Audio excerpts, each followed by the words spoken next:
rental property owner. You've been involved and engaged, but I'm always surprised at what the association, what the owners choose to prioritize. Like, we understand, every Californian knows that California has become the epicenter for the homeless issue in California, and CalRHA has made homelessness one of their top issues. Why is that? I would say about that is, when you ask us to accept a lot of tenants, there are a lot of other side consequences that come with it that make that very difficult. And I'm sure everybody reads all the time how difficult it is to house people sometimes who have been homeless, that have, a lot of other issues going on in their lives besides needing shelter. We are not responsible for the lack of housing being built in the city. We're not responsible for the amount it costs, which bothers me greatly. The $600,000 or $700,000 a unit range for apartments to be built in the city, that has to change. Services have to improve.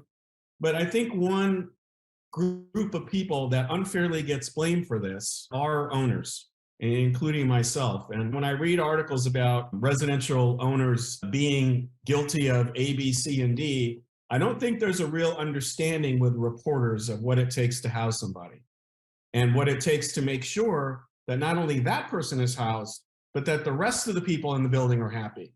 Because I have a responsibility to everyone in the building, not just one or two apartments that may be occupied by somebody who's recently come off the streets. And so it's a comprehensive problem. It's a comprehensive issue. Again, another thing that you hear commonly, Russell, is that we have to keep eviction moratoriums in place so we don't evict people.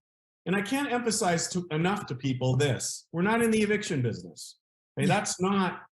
That is the worst possible outcome for me of any scenario. It's a nightmare scenario.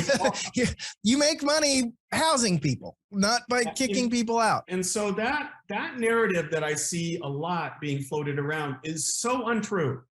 And it comes from a groupthink that really doesn't reflect our owners. And just tell many of the people that watch this will know this. To evict somebody in California could take up to 6 months.